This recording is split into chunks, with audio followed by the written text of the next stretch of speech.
High everyone, welcome to my channel. कसे आहात तुम्ही सगळे? आणि इथे सकाळी सकाळी मी ॲक्च्युली क्लीन करायला घेतली आहे इथे बाल्कनी.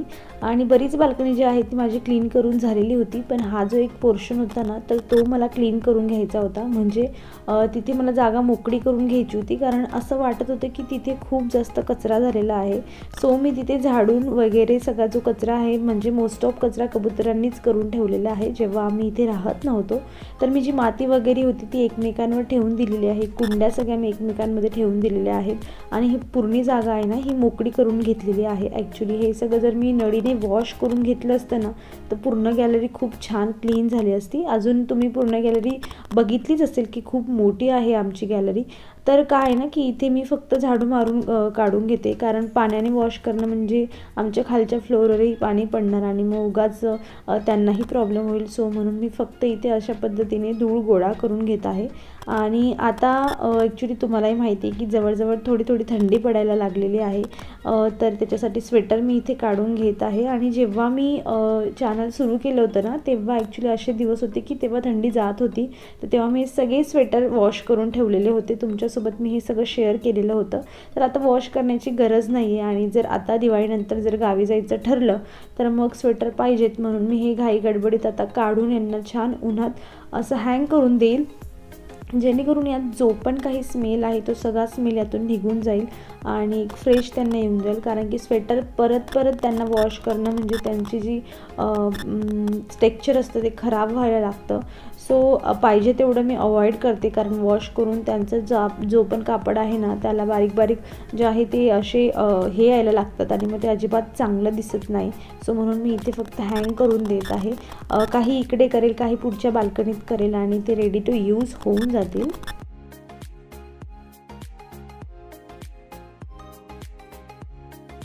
तुम्हाला वाटत असेल की मी हे असं काय करते, तर मी तुमच्यासोबत इथे लेअर कट शेअर करत आहे.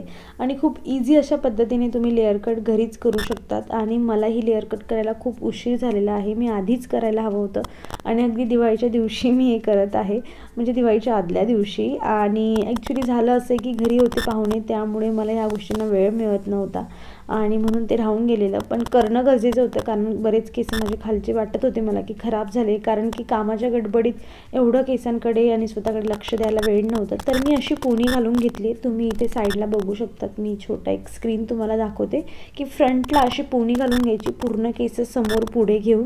आणि स्टार्टिंगला माझा कॅमेरा ॲक्च्युली ब्लर झालेला, त्यामुळे लक्षात नाही आलं मला. आणि हे असं तुम्ही जेवढी तुम्हाला लेंथ कमी करायची ना, तेवढी लेंथ तुम्ही कमी करून घ्या. इथे मला हवी होती तेवढे, म्हणजे 2 बोटं एवढे मी केस कट करून घेतलेले आहेत. आणि बस सरळ सरळ तुम्हाला कट करायचे आहे. फक्त मेक शुअर करून जेव्हा तुम्ही पुढे फ्रंटला डोक्याजवळ पोनी अशी घालणार ना, तेव्हा पूर्ण केस तुमचे छान सरळ झाले पाहिजे.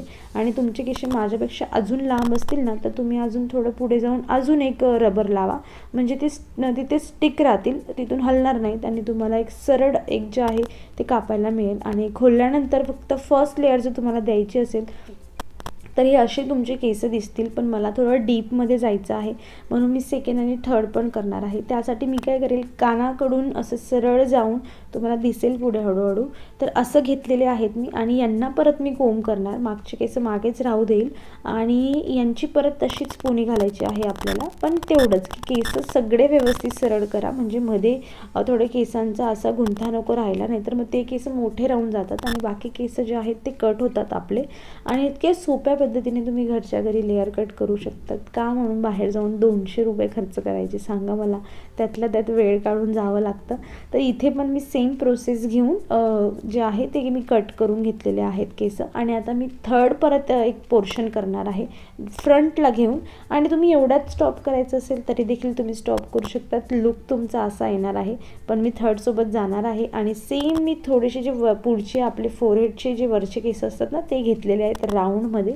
आणि त्यांना रबर लावायची आता काही गरज नाही, डायरेक्ट सरळ घ्या आणि बस तुम्हाला हवे तेवढे तुम्ही कट करून घ्या. आणि एवढ्या सोप्या आणि 5 ते 10 मिनटात ही जी कट आहे ती आपली घरच्या घरी होऊन जाते, कुणाचीही मदत न घेता. आणि इथे माझी जी आहे ही कट झालेली आहे.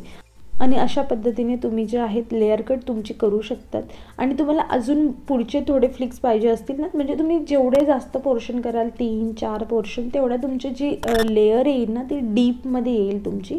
बेसिकली हा याचा फायदा आहे. अदरवाईज तुम्ही फक्त एकच वेळा जरी कट केलं ना तरी खूप छान लेअर येतात त्याच्या. आणि मी ॲक्च्युली हेअर वॉश केलेला होता त्यामुळे माझे केस हे असे झालेले आहेत. पण पुढे तुम्हाला येणाऱ्या व्हिडिओमध्ये कळेलच.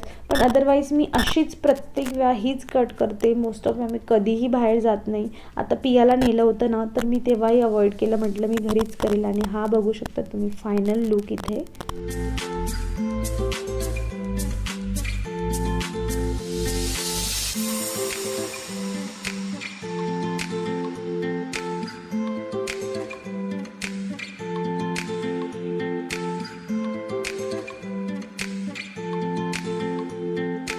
आम्ही इथे ना ॲक्च्युली कर्टन लावून घेतो आहे. खूप मोठी स्टोरी आहे कर्टनची. ॲक्च्युली मी असे 2 कर्टन परचेस केलेले. एक म्हणजे जे 7 फीटचं असतं ना, 7 की 8 फीटचं हे कर्टन आहे. आणि मी याला चूक अशी केली की जेव्हा मी इथे राहत होते तेव्हा मी याला घरीच वॉश केलेलं आणि वॉश केल्यामुळे हे श्रिंक झालेलं.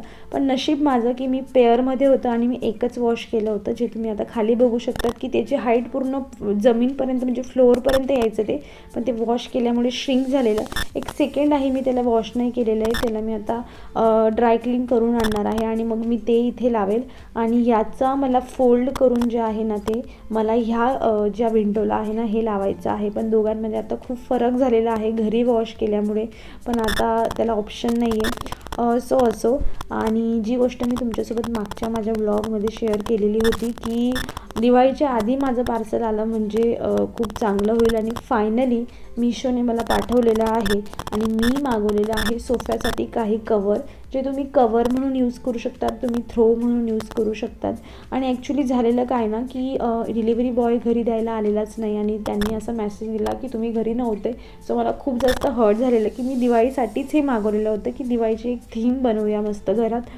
पण फायनली त्यांच्यासोबत कॉन्टॅक्ट करून त्यांनी मला डिलिव्हरी दिलेली आहे. आणि ते तुम्ही सोफ्याचं जे म्हणजे जे तुम्ही क्वालिटी म्हणली ह्या प्रोडक्टची तर मी याला 10/10 देणार आहे. आणि खूप जास्त चांगलं आहे, सॉफ्ट आहे. खूप असे कलर याच्यामध्ये अवेलेबल आहेत. तुम्हाला हवा तसा कलर तुम्ही तुमच्या घराच्या फर्निचरनुसार किंवा तुमच्या आवडीनुसार कलर तुम्ही इथे चूज करू शकतात. मला एक नॉर्मल इथे पाहिजे होता कारण असं फर्निचर कुठलं नाही आमच्या पुढच्या रूममध्ये. सो मी एक येल्लो असा घेतला की थोडा लुक जो आहे तो चेंज होईल. आणि आता वेळ आहे या सोफ्याला टाकून घ्यायची, या कवरला टाकून घ्यायची. तर जुने कवर मी इथे टाकून घेत आहे आणि थोडी जी आहे ती क्लिनिंग करून घेईल. ॲक्च्युली मी काल परवाच्या दिवशीच ना सोफा थोडा डीप क्लीन करून घेतला. व्हिडिओ काही मी बनवला नाही त्याचं कारण मी ऑलरेडी तुमच्यासोबत एक वेळा शेअर करून माझं झालेलं आहे. त्यामुळे आता फक्त मी याला फटकारून घेत आहे, जो माझा नॉर्मल ब्रश आहे. तुमच्यासोबत नेहमी सांगत असते इथे प्रॉब्लेम काय होतो ना या घरामध्ये की 2च प्रॉब्लेम आहेत इथे, की खूप जास्त क्षारवालं पाणी आहे, हार्ड वॉटर, आणि सेकंड धूळ येते खूप जास्त येते. या 2 गोष्टींमुळे मला फक्त इथे थोडं वाईट वाटतं की हे सगळं मुंबईला नव्हतं. पण असं बाकी गोष्टी खूप जास्त चांगल्या आहेत, त्यांचा मला फायदा देखील होत आहे. आणि माइंड हॅपी असलं की आपण हॅपी होऊनच जातो. कितीही कामं असले मग डोळ्यासमोर काय एवढं वाटत नाही त्याचं. सो मी इथे सोफा जो आहे माझा मी छान क्लीन करून घेतलेला आहे. आणि अशा पद्धतीने ॲक्च्युली माझा एल शेपचा सोफा आहे. तर इथे प्रॉब्लेम असा होईल ना की एका साईडचं मला जे आहे म्हणजे तुम्हाला कळेल की मी आता काय करणार आहे. तर त्यासाठी मी ही साईड जी आहे ना ती अशा पद्धतीने पहिले टाकून घेत आहे. आणि नॉर्मल आहे, तुम्ही म्हणजे तुमचा एक चेअर असेल, तुमच्याकडे आर्म चेअर असेल तुम्ही त्याच्यावर टाकू शकतात. तुमचा नॉर्मल सोफा असेल तुम्ही त्याला छान लुक देऊ शकतात. आणि असं बऱ्याच पद्धतीने आपण याला यूज करू शकतो. तुम्ही याला बेडशीट म्हणून यूज करू शकतात. कापड खूप छान आहे, खूप मस्त आहे, खूप ठीक आहे, लवकर फाटणारा नाही आहे. सो मी एका साईडचं असं इथे टक करून दिलेलं आहे, म्हणजे नेक्स्ट साईड जी मी आता ही यूज करेल ना तर ती मला एक व्यवस्थित करता येईल. 2 सीटर आणि 3 सीटर असे वेगवेगळे सोफे असले ना की खूप छान बसेल हे. पण अदरवाईज असो मीही तशा पद्धतीने करण्याचा प्रयत्न केलेला आहे. आणि इथे मध्ये मध्ये पियाची चुडबुड चाललेली आहे. आणि जे कवर मी इतक्या दिवसापासून घेऊन ठेवलेले होते त्यातले 2-3 मी यूज केलेले आणि बाकी तसेच होते. म्हणलं आज इथे यांना यूज करूया आणि मस्त छान वेगवेगळा लुक छान येईल त्यांना. मला असं वाटतं की अजून 2-3 जे आहे ना कुशन माझ्याकडे पाहिजे होते पण नाही आहेत माझ्याकडे. पण असो सध्या जेवढं आहे तेवढ्यावर काम चालणार आहे माझं. आणि पियासोबत आमची चाललेली आहे. तिला असं वाटते की सगळं काम ती करते. पण असं ओव्हरऑल मला सोफाचं जे कवर आहे खूप जास्त आवडलेलं आहे. आणि हा त्याचा फायनल लुक. याची लिंक मी तुम्हाला डिस्क्रिप्शनमध्ये देऊन देईल. आणि एक मला हे 700 रुपयाचं मिळालेलं आहे.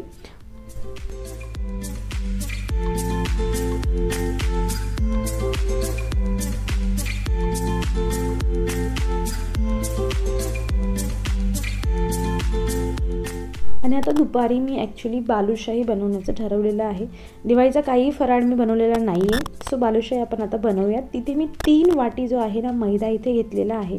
आणि यात तुम्हाला 1 चमचा भरून बेकिंग सोडा टाकायचा आहे. सॉरी बेकिंग सोडा नाही, बेकिंग पावडर घालायचं आहे. जर तुमच्याकडे बेकिंग पावडर नसेल ना तर तुम्ही अर्धा वाटी दही घ्या आणि अर्धा चम्मच जो आहे तुम्ही बेकिंग सोडा घ्या.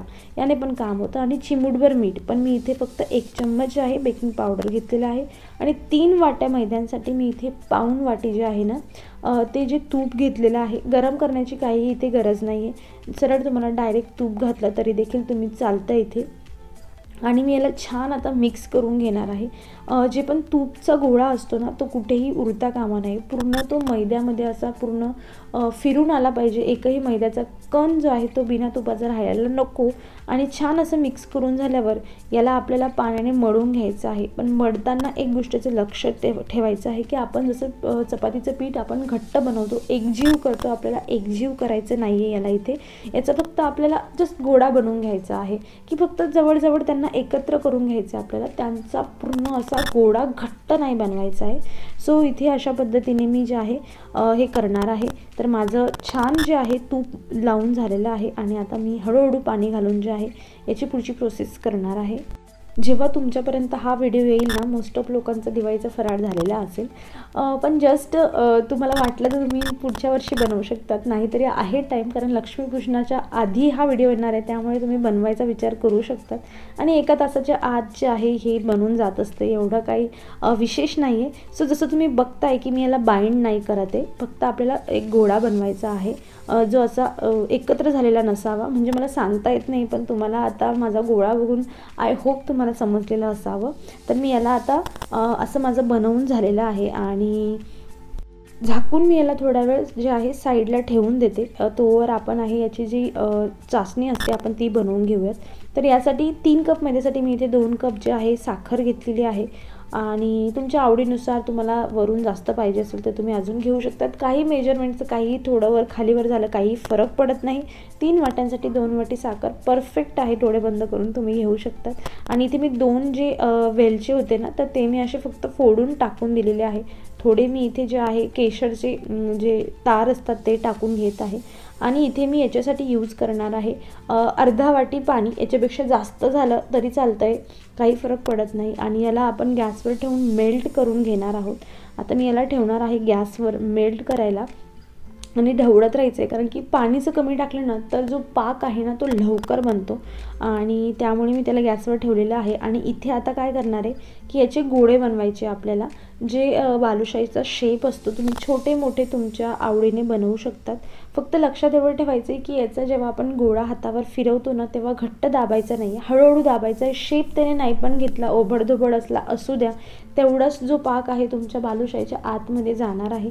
आणि एका पेन्सिल किंवा चम्मचच्या साहाय्याने मध्ये होल करून घ्यायचा आहे. अगदी हलक्या हलक्या अशा हातांनी तुम्हाला जे आहे हे पुढचं जे काम आहे ते करायचं आहे. तुम्ही जेवढा दाबला तेलात तो घट्ट होईल आणि तो छान असा तेलात फुलणार नाही किंवा त्याच्यामध्ये पाक जाणार नाही. आणि आता इथे तेल आपल्याला म्हणजे फक्त गरम करायचं आहे, जास्त नाही. आता तुम्ही जसं बघू शकतात की इथे जस्ट तेल गरम व्हायला सुरुवात झालेलीच होती आणि मी टाकायला सुरुवात केली. याचा फायदा असा होतो ना की आपण थोडंसं म्हणजे थोडं तापलेल्या तेलात जर टाकलं ना तर हे छान म्हणजे छान त्यांची जी मधून आहे ना त्यांना लेअर छान येतील, ते फुलतील छान. आणि हळूहळू टाकल्यानंतर जेवढं तेल आहे तेवढ्या तेलात टाका आणि हळूहळू हे फुललेत ना की हळूहळू आपोआप ते वर येतात. आणि ही साईन असते की आता तुम्ही एक वेळा त्यांना पलटून घ्या, थोडं शेकून घ्या अजून आणि नंतर तुम्ही बाहेर काढून घ्या. पण आता तुम्हाला इथे प्रोसेस दाखवते मी की आत्ता बुळबुड्यांची म्हणजे आत्ता प्रॉपर तेल तापायला सुरुवात झालेली आहे. आणि आपल्याला तेल तापण्याच्या आधीच हे घालायचं आहे. तर आपल्याला तेलात घालू नका, नाहीतर मग त्यांची वरची लेअर खूप लवकर जी आहे ती ब्राऊन दिसायला लागते आणि आतमधून ते कच्चे राहतात. तर अशा पद्धतीने आता जेव्हा माझं हे एक साईड झाली, मी सेकंड साईडही त्याला पलटून घेत आहे. आणि हे झाल्यानंतर आपण यांना काढून घेणार आहोत. आणि लक्षात ठेवा की जो पाक आहे ना तो पूर्णपणे आपल्याला बनवून घ्यायचा नाही आहे, थोडा बाकी ठेवायचा आहे, जेणेकरून आपण हे गरम गरम त्यात टाकायचे आहेत आपल्याला. म्हणजे पाक पूर्ण थंड व्हायला नको अशी आपल्याला जी आहे अरेंजमेंट दोघांची करायची आहे. तर आता मी इथे यांना काढून घेत आहे साईडला, कारण हे झालेले आहेत, हे तळून झालेले आहेत. यांची साईन म्हणायचं म्हणलं की त्यांचा कलर थोडा ब्राउनिश होऊन जातो आणि त्यावेळेला तुम्ही त्यांना काढू शकतात. आणि थोडं लवकर घाई जरी झाली, थोडं जास्तही झालं, काही एवढा फरक पडत नाही, शेवटी खायचं आपल्यालाच आहे. आणि माझी जी सेकंड बॅच होती इथे मी तीही टाकून घेत आहे साईड बाय साईड. मला 2 वेळा झाले एवढेच मला म्हणजे मी टाकलेलं होतं, म्हणून मी तेल जरा जास्त घातलेलं जेणेकरून 2 बॅचमध्ये हे संपून जाईल. आणि आता बघा जो पाक आहे ना तो 1 तारी व्हायच्या आधी तुम्हाला जे आहे गॅस बंद करायचा आहे. म्हणजे बघा अजून 2 मिनटं गॅस चालला ना की 1 मिनटात हा अजून 1 तारी पाक बनून जाईल. तर त्याच्या आधी मी गॅस इथे जो आहे बंद करते आहे. आणि आता हा गॅस बंद केल्यावर म्हणजे हे गरम असतानाच उकडत असतानाच आपल्याला याच्यामध्ये जी बालुशाही आहे ती पण घालून घ्यायची आहे. आणि जर तुम्ही 2 बॅच करताय ना तर 2 बॅचमध्ये म्हणून तुम्ही पाक थोडा कच्चा ठेवा जेणेकरून तुम्हाला चालू करता येईल. आणि गरम गरमच हा पाक मध्ये जात असतो. आणि अशा पद्धतीने माझी इथे बालुशाही बनून तयार झालेली आहे. तुम्ही याला गार्निश करू शकतात पिस्त्याने छान. आणि बालुशाही इथे आपली तयार आहे. अपेक्षा करते मी माझा आजचा व्हिडिओ तुम्हाला पूर्ण आवडला असेल. आणि जे काही तुम्हाला वाटत असेल मला कमेंटमधून सांगा. हा व्हिडिओ आवडला असेल तर याला लाईक करा, तुमच्या मैत्रिणीसोबत शेअर करा. चॅनलवर नवीन असाल तर चॅनलला सबस्क्राईब करा. आपण भेटूया अशाच पुढच्या इंटरेस्टिंग व्हिडिओमध्ये. तोवर तुम्ही स्वतःची काळजी घ्या. Take care and bye.